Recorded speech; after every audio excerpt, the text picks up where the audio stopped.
Imagine a holiday where for an entire week people step out of their homes onto balconies, rooftops, and backyards that suddenly turn into huts covered with palm branches. This is Sukkot, the Feast of Tabernacles, one of the most important Jewish holidays dating back to biblical times. During this holiday, Jewish families invite guests over to eat, study, and pray together. They commemorate the 40 years of wandering in the desert after leaving Egypt. They remember God's love and care for His people. My name is Itay, and I'm a tour guide in Israel. Join me to explore one of the most fascinating biblical holidays, Sukkot, the Feast of Tabernacles. We will look into its biblical origins, how the holiday developed over time, the symbolisms of the four species, and how Sukkot is celebrated in Israel today. Sukkot is one of Shloshet HaRegalim, the three pilgrimage festivals in ancient Israel, alongside Passover and Shavuot. These were the times when the 12 tribes of Israel would make the pilgrimage to Jerusalem and bring offerings to the temple. The holiday of Sukkot appears several times in the Bible. In Leviticus 23, God commands the Israelites to dwell in huts for 7 days, so that future generations would remember that God made the people live in huts when He brought them out of Egypt. In Deuteronomy 16, it is described as a harvest festival, celebrating the ingathering of the crops from the threshing floor and the winepress.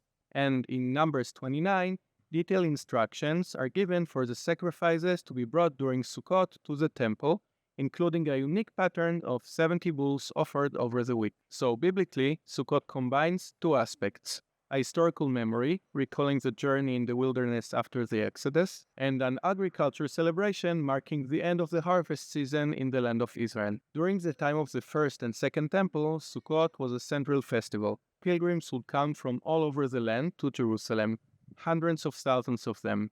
They would visit the temple for prayers and offerings, hear the Levites' beautiful singing of psalms. It was an amazing spiritual experience. The celebration also included Simchat Beit HaShoeva, the rejoicing at the water drawing, a unique temple ceremony.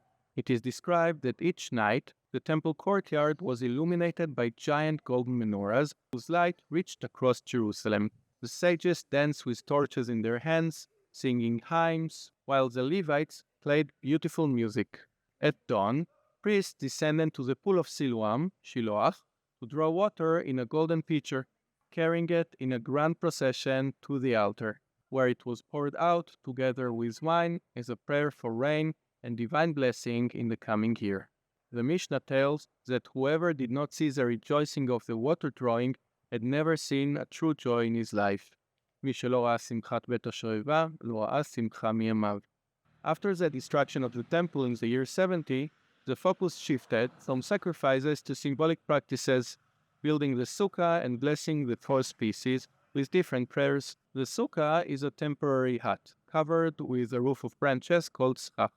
Traditionally, the sukkah must be fragile enough so that you can see the stars through the roof, yet strong enough to provide shade during the day, so usually palm branches are used for it. Jews' tradition is to eat and, if possible, even sleep in the sukkah for 7 days. A very important part of the holiday is ushpizin, welcoming guests to your sukkah. So during the holiday, you invite people over and visit friends in their sukkot. The sukkah reminds us of the fragility of human life and of God's protection in the wilderness for 40 years, providing the people of Israel with water, food, manna, guidance, and safety.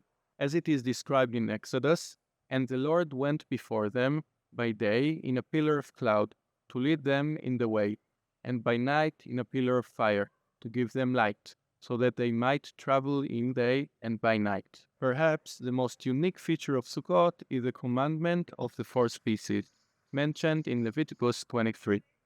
And you shall take on the first day the fruit of goody trees, branches of palm trees, boughs of leafy trees, and willows of the brook. And you shall rejoice before the Lord your God 7 days. Ladies and gentlemen, here are the four traditional species, Arbat Aminim, and what they represent. The Etrog, citron, a yellow citrus fruit resembling a large lemon. It has both taste and fragrance, symbolizing a person with both Torah and good deeds. Lulav, palm branches, a closed palm frond. It has taste but no smell, symbolizing a person with Torah but without good deeds. Hadas, myrtle branches, with clusters of leaves, It has smell but no taste, symbolizing a person with good deeds but without Torah. And Arava, willow branches, from the brook, a person with good deeds and no Torah. As you see, the four species represent the four types of human beings and the importance of both practicing spiritual life, having a connection to God, and being active in the world. Do good things, make the world a better place, tikkun olam. The four species are bound together. The Lulav in the center, myrtle on the right, willow on the left, and the Etrog held separately. During prayers are waved in 6 directions: east, south, west, north, up and down.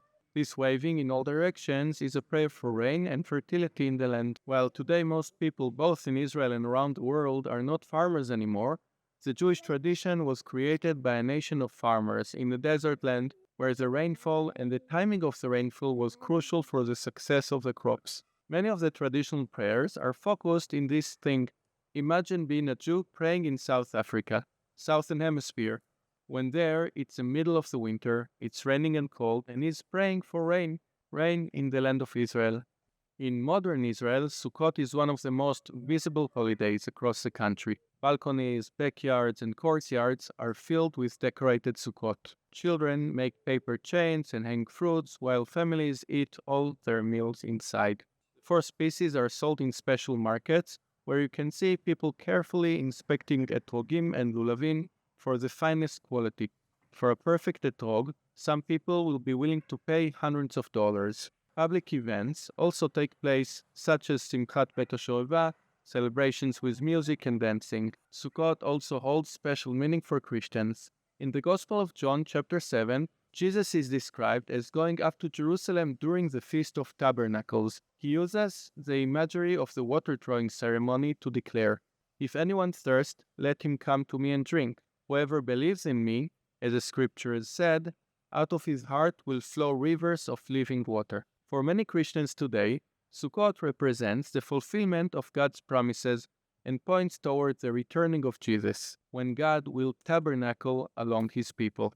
Some connect it to the vision in Zechariah 14, where it says, "And it shall come to pass that everyone who survived all of the nations that come against Jerusalem shall go up year after year to worship the King, the Lord of hosts, and to celebrate the Feast of Tabernacles." This explains why thousands of Christians come to Israel each year during Sukkot to take part in the Jerusalem March and other events expressing solidarity with Israel and celebrating the biblical roots of Christianity. Sukkot is a holiday rich in meaning. It recalls the Exodus and God's protection in the wilderness. It celebrates the harvest of the land.